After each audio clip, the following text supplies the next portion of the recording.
بسم اللہ الرحمن الرحیم۔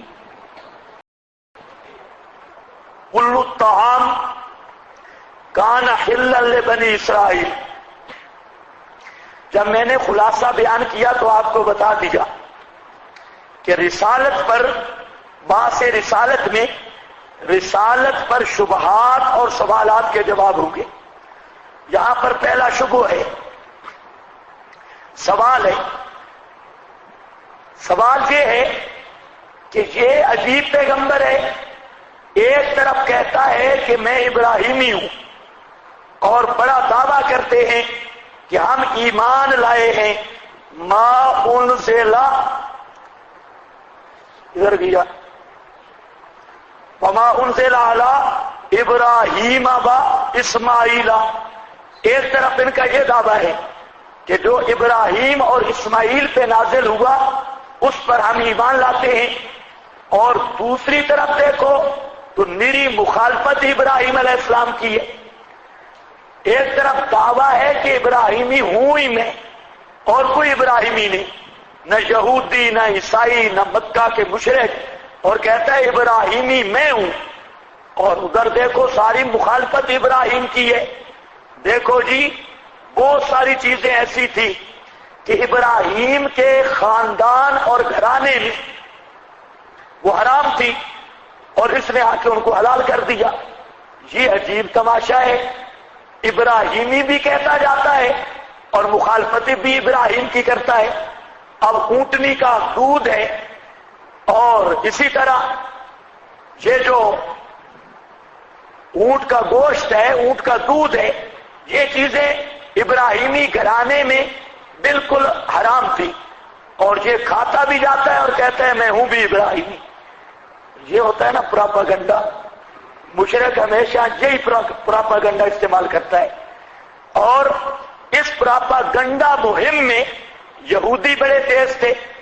آج بھی جتنے باطل فرقے اس نیٹ سے پراپاگنڈا کرتے ہیں کہ آدمی کا سر چکرا جاتا ہے، اور وہ بھی اسی طرح کرتے۔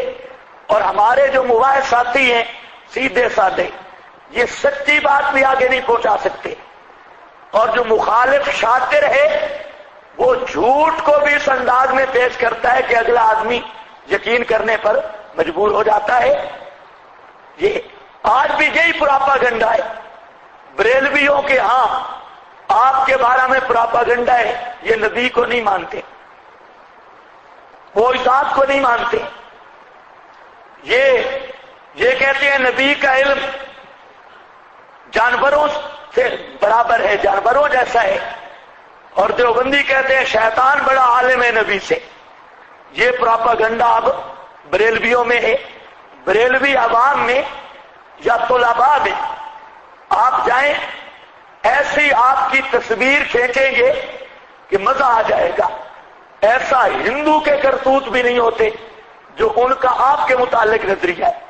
حضرت شیخ القرآن رحمہ اللہ فرماتے ہیں میں بلند پر گیا تقریر کرنے، اور میں نے مسئلہ بیان کیا لا الہ الا اللہ، تو ایک آگے سے کھڑا ہوا، اس نے کہا آگے بھی پڑھنا، آگے لڑ گئی، آگے بھی پڑھنا محمد الرسول اللہ۔ تو میں نے کہا میں پڑھتا ہوں محمد الرسول اللہ۔ اس نے کہا نعرہ حیدری پنڈی سے آیا ہے، نہیں مانتا تھا محمد الرسول اللہ۔ منوایا ہے کہ نہیں منوایا؟ منوا لیا۔ یعنی اس طبقہ میں آپ کی یہ تصویر ہے کہ آپ محمد الرسول اللہ کو بالکل نہیں مانتے، رسالت نہیں مانتے، معجزات نہیں مانتے، کرامات نہیں مانتے، اولیاء اللہ کو نہیں مانتے۔ یہ پراپاگنڈا ہے۔ اگر یہ پراپاگنڈا نہ ہو تو ان کی عوام ایک منٹ کے لیے ان مولویوں کے ساتھ نہیں رہ سکتی۔ ان کے جو کرتوت اور ان کی جو تقریریں اور وعظیں کبھی نہ سنیں۔ اسی طرح یہ دوسرے بریلویوں کے بھائی وہ آئے، انہوں نے کہا یہ مماتی حیات النبی کے منکر ہیں، یہ حیات النبی نہیں مانتے۔ اب اتنا پراپاگنڈا کیا پورے ملک میں، حتیٰ کہ ہمارے ساتھی بھی اب ان کے پراپاگنڈا سن کر یہ بھی کہتے ہیں جی ہم حیات نہیں مانتے۔ کئی ایسے بیوقوف بھی ہوتے ہیں، حالانکہ حیات تو اصل مانتے ہی ہم نے، اصل حیات جو وفات کے بعد والی ہے مانتے ہی ہم نے، وہ کون سی حیات مانتے ہیں؟ حیات دنیاوی، اور دنیاوی حیات کا آخرت کے ساتھ تقابل ہی کیا ہے؟ دنیاوی حیات کی آخرت کے مقابلہ میں حیثیت کیا ہے؟ ہم اخروی مانتے ہیں، وہ دنیاوی دنیاوی دنیاوی۔ اب انہوں نے بھی کہنا شروع کر دیا دنیاوی برزخی، دنیاوی برزخی، یہ کوئی نئی قسم نکلی ہے، دنیاوی بھی تھے برزخی بھی۔ کچھ سمجھ آئی یہ بات؟ پراپاگنڈا۔ عذاب قبر نہیں مانتے جی، آپ میں کوئی بیٹھا ہے سب بے ایمان جو عذاب قبر نہ مانتا ہو؟ یہ عجیب بات ہے، عذاب قبر نہیں مانتے۔ یہ مماتی ہیں نا، یہ شفاعت نہیں مانتے، یہ شفاعت کے منکر ہیں، یہ وسیلے کے منکر ہیں، یہ آپ وسیلے کے منکر ہیں بھائی، عجیب بات ہے۔ اب ان پارٹیوں میں جاؤ تو شیخ الحدیث یہ بیان کر رہا ہے، اب جب آپ کی یہ تصویر آتی ہے نئے آدمی کے سامنے کہ مماتی وہ ہوتا ہے جو حیات النبی کا منکر، توبہ توبہ توبہ، مماتی وہ ہوتا ہے جو عذاب و ثواب قبر نہیں مانتا، استغفر اللہ، اور مماتی وہ ہوتا ہے جو کہتا ہے نبی کا وجود قبر میں مٹی ہو گیا ہے، لا حول ولا قوت الا باللہ۔ یہ تصویر ہے، شفاعت نہیں مانتے۔ بے عین ہی جو پراپاگنڈا یہودی کیا کرتے تھے جھوٹ بول کر، وہی پراپاگنڈا ان کی مانوی اور روحانی اولاد کر رہی ہے۔ حالانکہ کوئی حیات النبی کا کوئی منکر نہیں، البتہ وہ منکر ہے، اور یہ آپ سیدھی بات بھی نہیں کر سکتے، آپ یہ بھی کہہ سکتے ہیں کہ وہ جو حیات ابو جہل کے لیے مانتے ہیں وہی حیات امام الانبیاء کے لیے مانتے ہیں۔ ابو جہل کے بارے میں بھی روح جسم میں، امام الانبیاء کے بارے میں بھی روح جسم میں، ہر کافر کے بارے میں بھی روح جسم میں، منافق کے بارے میں بھی روح جسم میں، شہید کے بارے میں بھی روح جسم میں، نبی کے بارے میں بھی روح جسم میں، امام الانبیاء کے بارے میں بھی روح جسم میں۔ تو جو کافر اور منافق کی حیات مانتے ہیں وہی حیات نبی کے لیے مانتے ہیں، لیکن آپ یہ بات نہیں پھیلا سکتے، ہمارا مزاج ہی نہیں، حالانکہ یہ کوئی پراپاگنڈا ہی نہیں، یہ حقیقت بات ہے۔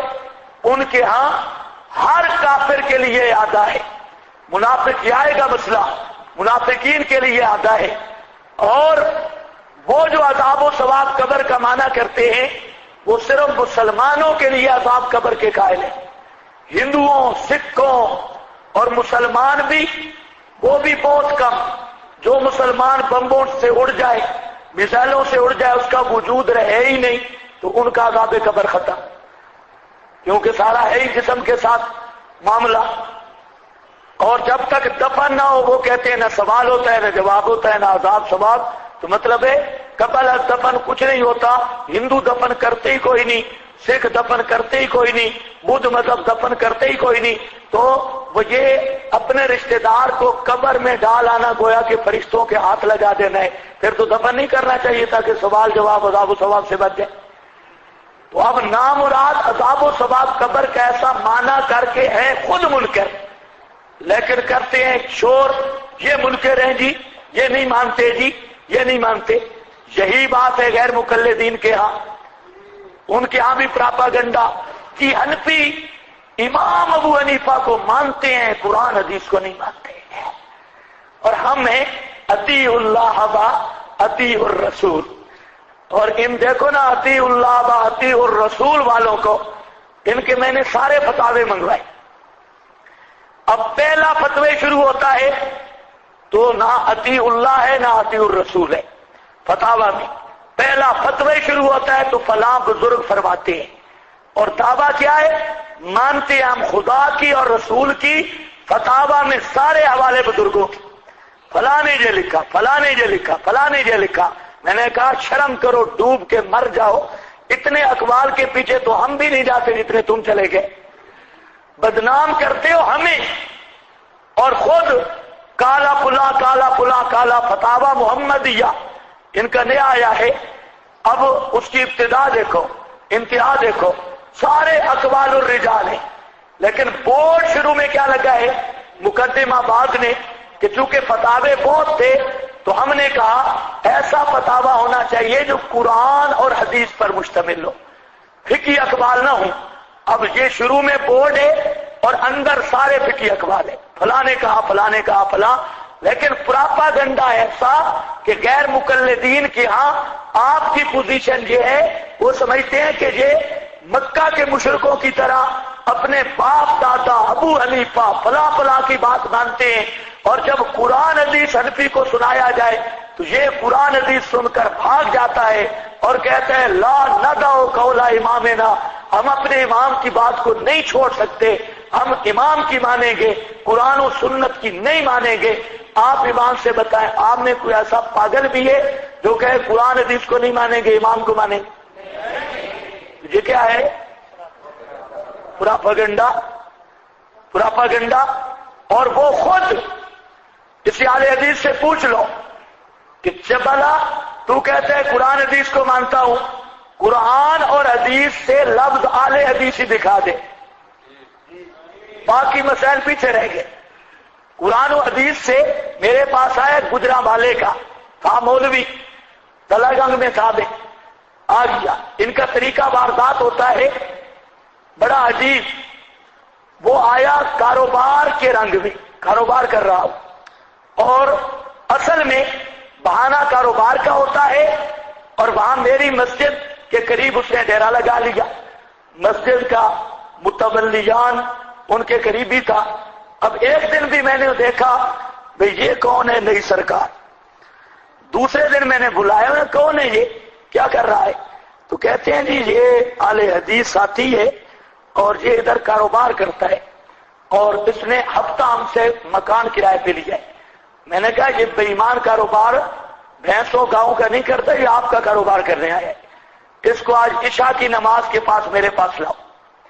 نماز کے بعد وہ ساتھی لے آیا اس کو، پہلے تو نہیں آتا تھا، لے آیا۔ میں نے پوچھا کیا کہاں سے فارغ ہے؟ کہتے ہیں میں کاروبار کرتا ہوں۔ میں نے کہا یار میں پہچانتا ہوں کہاں کا فارغ ہے تو کہتا ہے محمدیہ کا۔ اب پتہ چلا، پہلے ظاہر ہی نہیں کر رہا تھا میں مولوی ہوں۔ میں نے کہا میں پہچانتا ہوں آپ کو، کہاں کا فارغ ہے؟ تو کہتے ہیں جامعہ محمدیہ کا۔ میں نے کہا ماشاءاللہ۔ اب میں نے کہا کہ آپ ادھر کاروبار کے لیے نہیں آئے، آپ ادھر آئے اضلال کے لیے۔ اب باتیں دو ہوں گی، یا تو مجھے مسئلہ پہلے سمجھا بعد میں ان کو سمجھانا، یا خبردار اگر مجھے پتا چل گیا نا تو نے شرارت کی تو ادھر گلی میں اتنا ماروں گا آپ کو کہ تجھے پناہ دینے والا بھی نہیں چھڑائے گا۔ ہاں مجھے مسئلہ سمجھا تو تیری مرضی، میں بیٹھا ہوں ساری رات میں تیرے ساتھ ہوں، سمجھا مجھے۔ تو کہتے ہیں جی بات تو اتنی کوئی نہیں، آپ ایسے غصہ ہو رہے ہیں۔ میں نے غصہ ہو رہا ہوں تمہارے تکیے پر، رافضیوں والا تکیہ ہے، کھول کر کیوں نہیں بات کرتے؟ کاروبار بھینسیں خریدنی ہے اور گائے اور بیل خریدنے ہیں، اور اصل میں وہ رفع دین کی تبلیغ کرنی ہے، فاتحہ خلف الامام کی، یہی تبلیغ ہے۔ چنانچہ ابھی ہم بیٹھے تھے، ایک لڑکا آ گیا، تو میں نے اسے کہا، وہ اس گھر کے قریبی تھا، میں نے کہا بتاؤ اس نے تجھے تبلیغ نہیں کی؟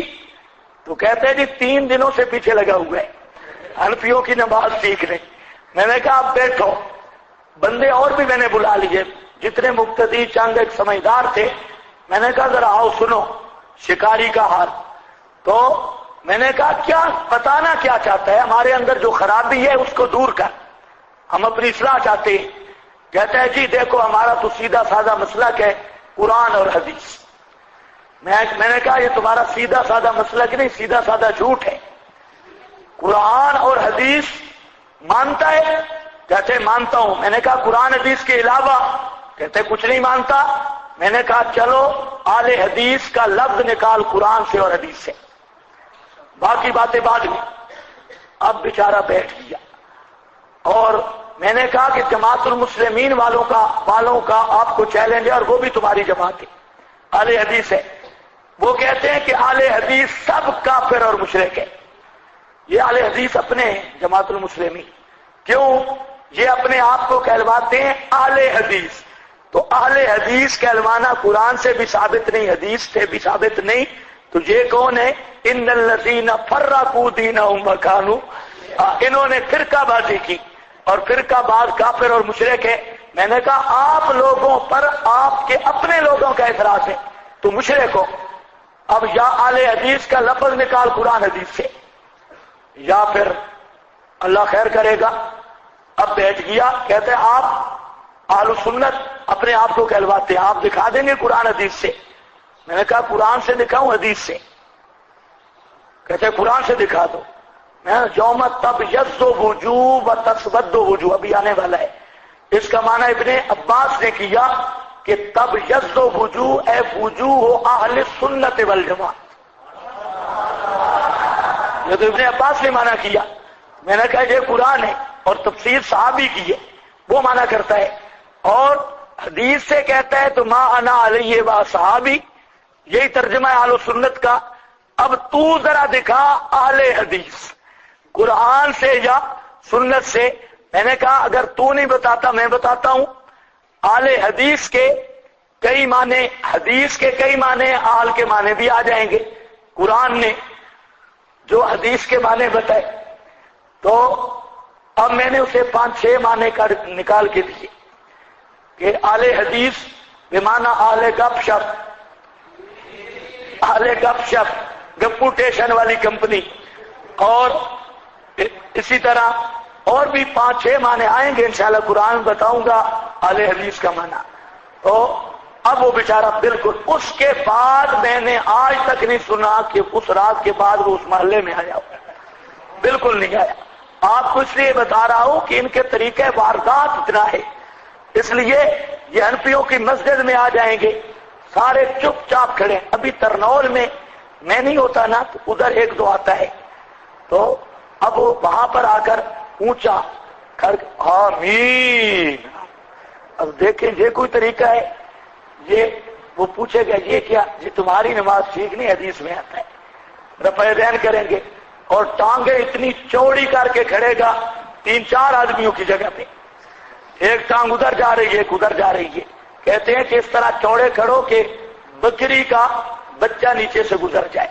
لیکن ہم کہتے ہیں مسئلہ کوئی نہیں, اگر مسجد کھلی ہو تو پورا گدھا بھی گزر جائے, ہمیں کیا تکلیف ہے؟ بکری کا بچہ گزارنے کی کیا ہے, پورا گدھا 1-2 ریڑھی سمیت گزر جائے. اتنی چوڑی کر کے کھڑے ہو, لیکن مسجد بھی دیکھو, مسجد اگر کھلی ہو تو جیسے مرضی ہے کھڑے ہو جاؤ. چلو بہرحال, تو میں یہ بیان کر رہا تھا کہ یہ کیا ہے, پراپاگنڈا مہم. ہر طبقہ میں پراپاگنڈا ہوگا, اور اللہ کے فضل سے آپ یہ 2 مہینے نہیں پوری زندگی آپ اس چیز پہ غور کر لیں. ہم جو کسی فرقہ کے متعلق بات کریں گے وہ پراپاگنڈا نہیں ہوگا, وہ اس فرقے کا مسلک ہوگا, الزام نہیں ہوگا. اور آپ جتنی میں گفتگو کرتا ہوں آپ اس کو نوٹ کریں, اس بات کو کہ ہم اپنی طرف سے کسی پر الزام نہیں لگاتے. ایک آدمی کا وہ مسئلہ نہیں اور ہم کہیں جی وہ یوں کہتے ہیں, اور پھر اپنے طرف سے مقدمات فاسدہ قائم کر کے جواب دینا شروع کر دیں, سوال ہی پیدا نہیں ہوتا, دیانت کے بھی خلاف ہے. تو یہ اس لیے میں کہا کرتا ہوں کہ یہ باتیں سمجھنے کے قابل ہوتی ہے. ہمارے مد مقابل فریق جتنے ہیں وہ ہم پہ جھوٹ بولتے ہیں, اور اللہ کے فضل سے ان کے بارے میں ہم جو کچھ بیان کرتے ہیں وہ خود بھی اس کو تسلیم کرتے ہیں. تو میں سمجھتا ہوں سمجھدار آدمی کے لیے حق معلوم کرنے کی یہ کسوٹی بھی کافی ہے کہ آخر وجہ کیا ہے. دوسرے لوگ وہ جھوٹ بول بول کے ہم پہ الزام تراشی کرتے ہیں, اور ہم ان کے اصلی عقائد بیان کر کے جواب دیتے ہیں, اور ان پر کبھی میں دعویٰ کرتا ہوں اللہ کے فضل سے ہم نے جھوٹی بات نہیں کی اور نہ کریں گے انشاءاللہ. جو ان کا نظریہ ہوگا اس کا کتاب و سنت سے ہم رد کریں گے. یہی ہوتا ہے طریق اہل حق اور اہل باطل کا. اہل حق ہمیشہ سچ بولتے ہیں چاہے دشمن بھی سامنے ہو, اور اہل باطل وہ عوام کو برگلانے کے لیے پراپیگنڈے کر کے جھوٹ بول کے الزام لگا کے صرف وہ شکار کرنے کی کوشش کرتے ہیں. تو آپ کو کھلا چیلنج ہے, آپ پورے دورہ میں نہیں پوری زندگی میں حوالے نوٹ بھی کر رہے ہیں, پوری زندگی میں مجھے بتا دینا کہ آپ نے فلاں مسلک کے متعلق جو فلاں بات کی یہ اس مسلک کی نہیں، یا اس مسلک کے لوگ نہیں مانتے، اگر آپ ایک بھی بتا دیں گے تو انشاءاللہ میں اسی وقت اس بات سے رجوع کا اعلان کر دوں گا۔ یہ نہیں ہو سکتا کہ ہم کسی کے خلاف خواہ بات کریں۔ تو اب دیکھو یہودیوں نے کیا کہا کہ یہ کیسا ابراہیمی ہے بھائی، ادھر ابراہیم کی ساری مخالفت اور ادھر ابراہیمی ہونے کا مدعی، اونٹ کا گوشت اور دودھ خاندان ابراہیم میں حرام تھا، اس نے حلال کر دیا۔ اللہ نے فرمایا جھوٹ بولتے ہو، جھوٹے۔ کس نے کہا ابراہیم کے مذہب میں حرام تھا؟ اونٹ کا گوشت یا دودھ حضرت ابراہیم کے مذہب میں بھی حرام نہیں، اور تورات میں بھی حرام نہیں۔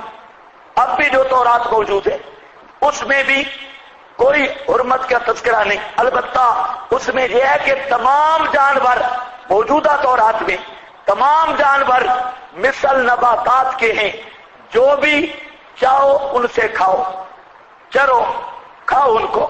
تو جواب کا خلاصہ یہ ہے کہ یہ کہنا کہ حضرت ابراہیم کے ہاں حرام تھا یہ جھوٹ ہے، الزام ہے۔ کل الطعام، سارے کھانے، کان حلا لبنی اسرائیل، حلال تھے بنی اسرائیل کے لیے، الا ما حرم، مگر وہ جو حرام کیا، اسرائیل کا معنی عبداللہ، لقب ہے حضرت یعقوب کا، اسرائیل علی نفسہ ہی، حضرت یعقوب نے اپنی جان پر، من قبل، اس سے پہلے کہ نازل ہوتی تورات، قل فاتو بالتورات، میرے پیغمبر ان کو کہہ دو، فاتو بالتورات، لاؤ تورات، فتلوہا، پڑھو ذرا میرے سامنے اس کو، اور دکھاؤ کہ ابراہیم کے مذہب میں اونٹ کا گوشت اور دودھ حرام تھا، فتلوہا، پڑھو اس کو، ان کنتم صادقین، اگر ہو تم سچے، قدامت تحریم کے مسئلہ میں کہ یہ چیزیں حضرت ابراہیم کے گھرانے میں حرام تھی، اس دعویٰ میں سچے ہو، لاؤ تورات اور پڑھو تورات۔